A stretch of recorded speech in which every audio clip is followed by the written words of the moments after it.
Chers téléspectateurs, merci de rester fidèles à votre émission Agri-Art. Pour ce 3e numéro, nous voici à Dakar, plus précisément à Gorom, dans la commune de Sangalkam, à la découverte de ANEP Company, entreprise agricole évoluant particulièrement sur la production, l'importation et l'exportation de la mangue Kent.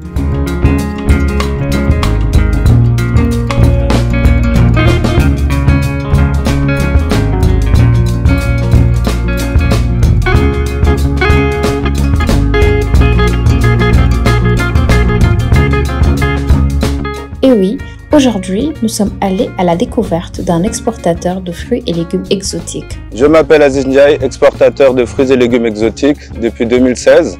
Je suis fondateur et dirigeant de ANEP Company. Donc là, on est présentement à Gorom, donc auprès de mes producteurs avec qui je collabore pour l'exportation de la mangue Kent, origine Sénégal. Donc aujourd'hui, on est venu visiter les vergers pour démarrer la campagne d'exportation de mangue Kent vers les marchés internationaux. On est arrivé donc dans ces vergers de 15 hectares de mangue Kent. Donc on a pu visiter ce qu'on appelle les coupeurs. Ce sont donc les personnes qui s'occupent de couper les fruits pour pouvoir les conditionner par la suite et les exporter. Une belle vue de ce grand verger de 15 hectares qui permet à Aziz et à son équipe de gérer toute la chaîne de valeur jusqu'à l'exportation en fonction de la demande des marchés internationaux. Donc à l'arrivée de ce verger, on a pu identifier les vergers qui sont à maturité parce que pour l'exportation de la mangue par voie maritime, on fait la coupe à 2 semaines avant sa maturité. Ça laisse le temps du coup d'être conditionné dans le centre de conditionnement, puis ensuite stocké en chambre froide. Par la suite, il est chargé sur le conteneur de 40 pieds, puis expédié dans les marchés internationaux. Là, en l'occurrence, c'est pour la France. Donc, on va exporter jusqu'à destination du port d'Anvers. Donc, on a sélectionné les fruits selon les calibres demandés par le client. Donc, les calibres sont du calibre 6 à 12.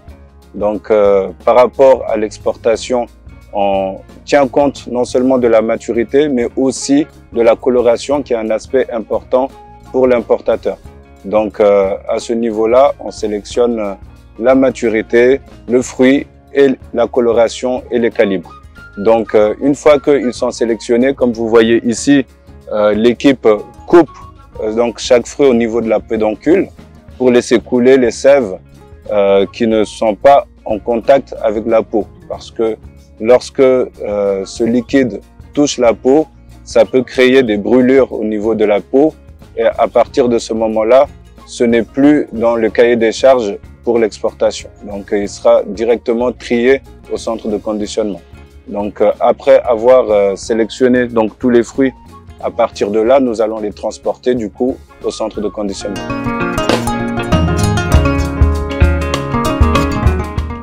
Il convient également de revenir sur les débuts de ANEP Company, qui est parti d'un constat sur la différence entre les prix des fruits, précisément la mangue origine Sénégal à l'étranger, qui coûte cher, contrairement au pays d'origine. Alors, ANEP Company a démarré ses exportations en 2016 avec le Sénégal, donc avec le fruit qui est la mangue Kent. Donc l'histoire de ANEP Company a démarré quand mon père est venu me visiter en Suisse en allant faire les courses.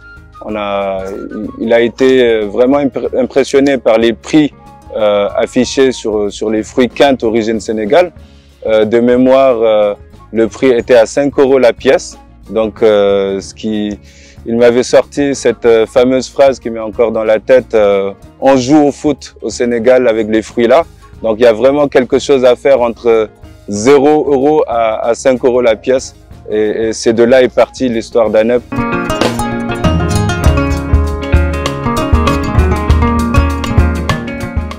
ANEP Company a élargi sa gamme de produits succinctement dans d'autres pays d'Afrique, comme le précise le président directeur général.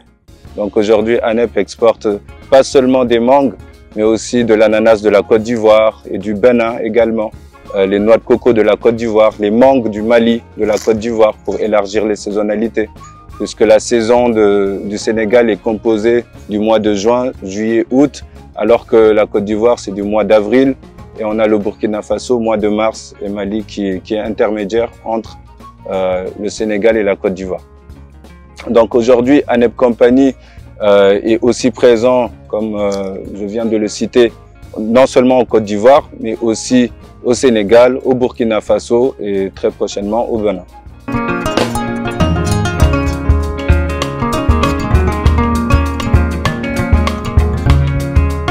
L'entreprise ANEP Company a retrouvé ses marques très tôt avec comme objectif de se positionner comme étant leader sur le marché national comme international, mais aussi de valoriser les produits fruitiers en limitant au maximum la perte de cette grande richesse vu la demande à l'international. Aujourd'hui, ANEP Company exporte plus de 1000 tonnes de fruits par année, particulièrement la mangue Kent qui est donc notre cœur de métier.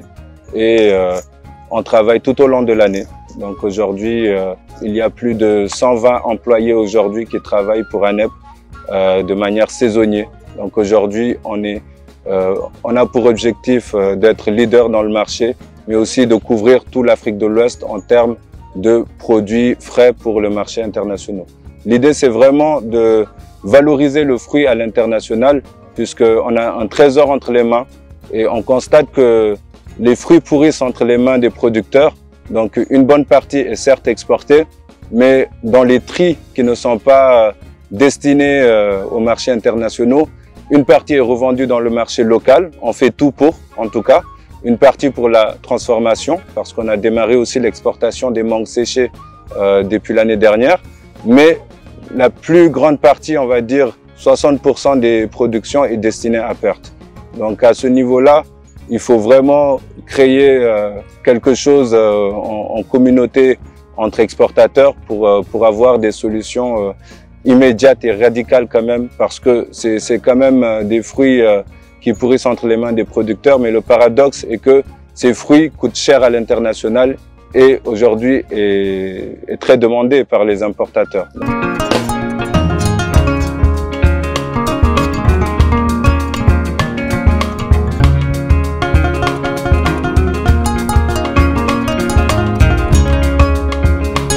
Aziz renchérit sur les avantages de l'agriculture et de l'exportation pour les jeunes Sénégalais à travers une diversité de produits cultivés au Sénégal et très sollicités à l'étranger.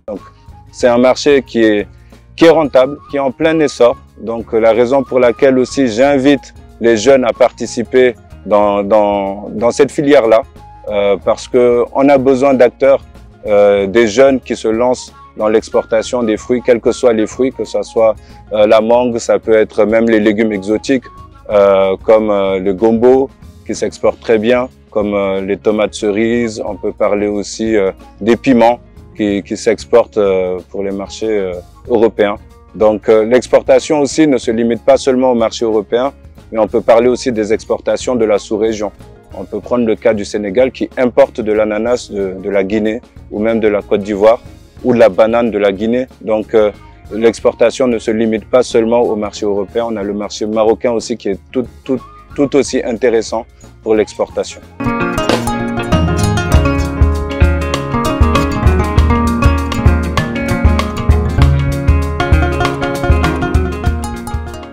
Pour les difficultés rencontrées de ce jeune exportateur, il convient de noter que les mangues peuvent être touchées tantôt par des bactéries, tantôt par des ravageurs ou même d'autres maladies physiologiques ou abiotiques qui constituent un grand risque. Il se pose également le problème de la saisonnalité des mangues qui fait que le PDG use d'autres moyens afin d'assurer la continuité de son exportation dans la mesure du possible.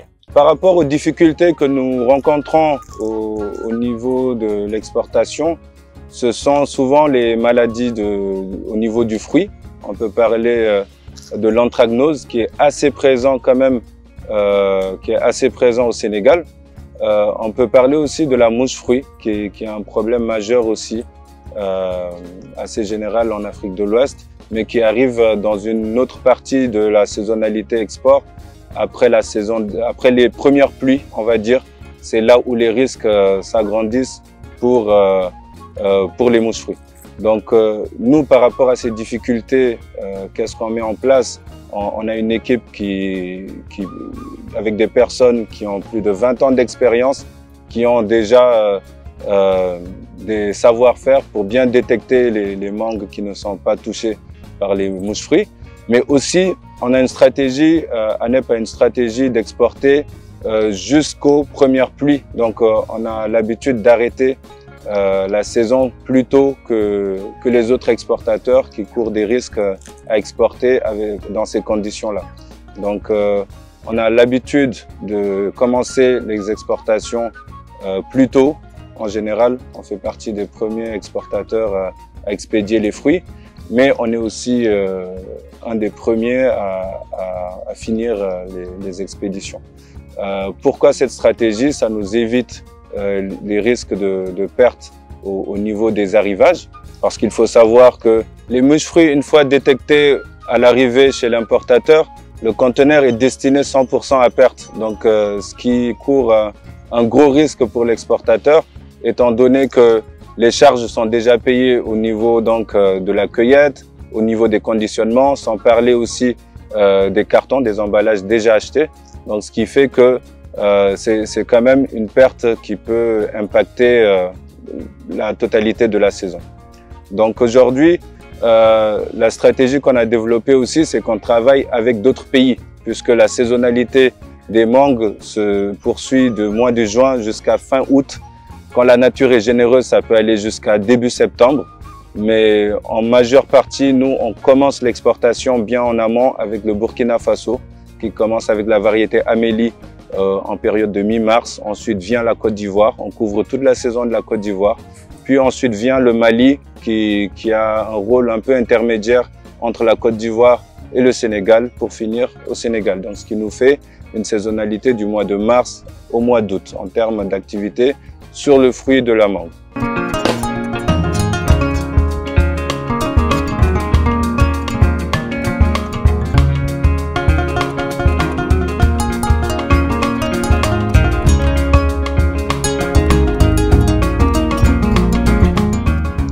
Muni d'une expérience de plus de 7 ans dans le domaine, le PDG de ANEP Compagnie suggère aux jeunes de se lancer dans l'agriculture, qui est la seule richesse qui permet de se développer de manière autonome. Ce que je peux conseiller aux jeunes, c'est vraiment de se lancer sans attendre. L'agriculture, c'est une filière très rentable qui se développe avec le temps. On sait que l'Afrique regorge de terres fertiles partout, pas seulement le Sénégal, mais partout en Afrique. Aujourd'hui, 70% des terres ne sont pas exploitées. Donc, il y a vraiment beaucoup à faire. Et il n'y a pas de barrière d'entrée. Ça veut dire qu'on peut commencer tout petit et grandir. On peut partir sur même 200 hectares. On peut travailler sous serre. Il y a plusieurs façons de produire ces fruits-là. On peut commencer de vendre local. Il y a certains produits même qui se vendent mieux local qu'à l'exportation, comme je pense à la papaye, au citron vert ou même le gombo, comme je l'ai cité. Donc, pour la jeunesse, c'est maintenant qu'il faut se lancer. On est en plus dans des pays qui sont stables actuellement, donc c'est vraiment le moment de se lancer.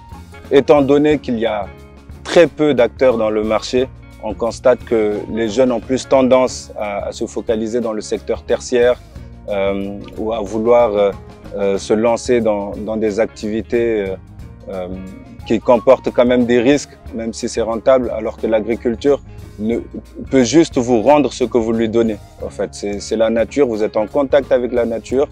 Et aujourd'hui, moi, grâce à l'agrobusiness, voilà, je survole toutes les crises. On a vécu la pandémie, c'est l'année où on a fait nos meilleures ventes, nos meilleures exportations, puisque tout était fermé. On peut parler de loisirs, le tourisme n'allait plus.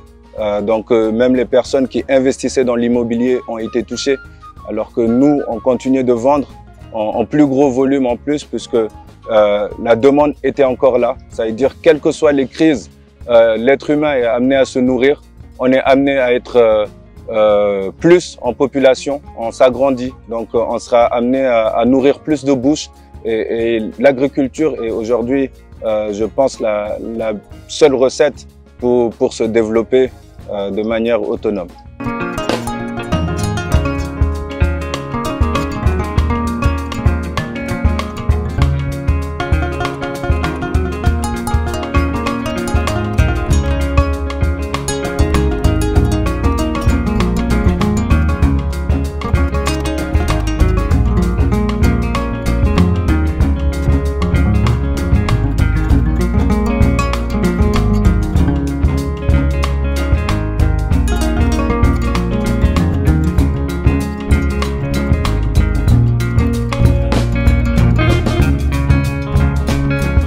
Un message est lancé à l'État du Sénégal pour accompagner et appuyer les initiatives des jeunes sur l'agriculture, booster la filière de l'agriculture pour davantage tirer profit des potentialités que nous offrent nos terres fertiles africaines.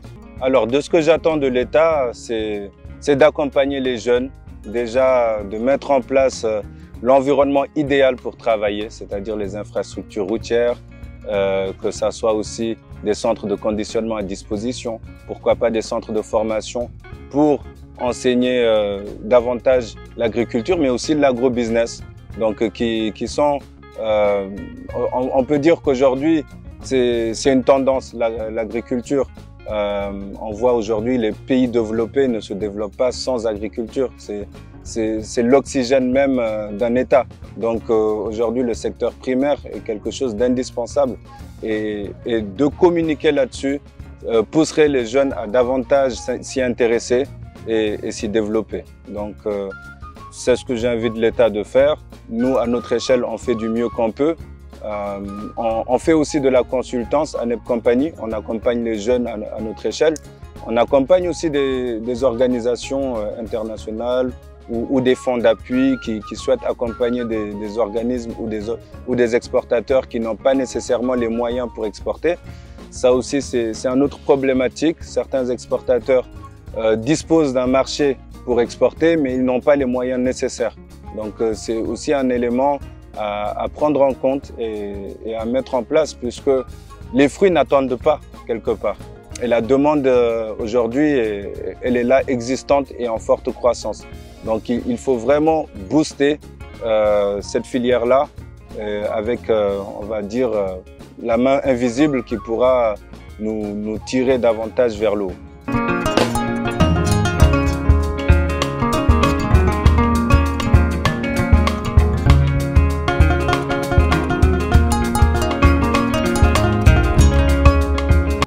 Pour finir, je tenais à remercier l'équipe AgriArt qui sont donc tous jeunes, qui nous montrent aussi que voilà, avec la volonté, la motivation, tout est possible en étant jeune.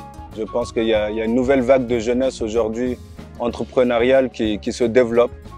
Donc cela montre qu'il y a tout à faire dans l'agrobusiness, pas seulement de produire, pas seulement d'exporter. On peut être aussi derrière les médias, on peut être juste fournisseur de services, on peut vendre aussi des emballages à des exportateurs. Tout est à faire dans la chaîne. Donc on peut digitaliser davantage l'agrobusiness. C'est aujourd'hui les tendances. On voit que les réseaux sociaux prennent beaucoup de place dans la culture de la jeunesse. Donc à travers aussi les réseaux sociaux, à travers les médias, aujourd'hui AgriArt ont leur rôle à jouer et je le remercie pour ça. Et je remercie aussi à toute mon équipe de ANEP Company. Donc Ghana Gay, Matar Diop, il y a aussi Pab Massamba Sall, donc qui sont très performants sur le terrain, qui grâce à eux, ANEP n'en serait pas là aujourd'hui. Donc je tiens encore une fois à vous inviter à vous lancer dans cette filière qui est magnifique. Mon seul regret est d'avoir pas commencé plus tôt cette activité. Merci.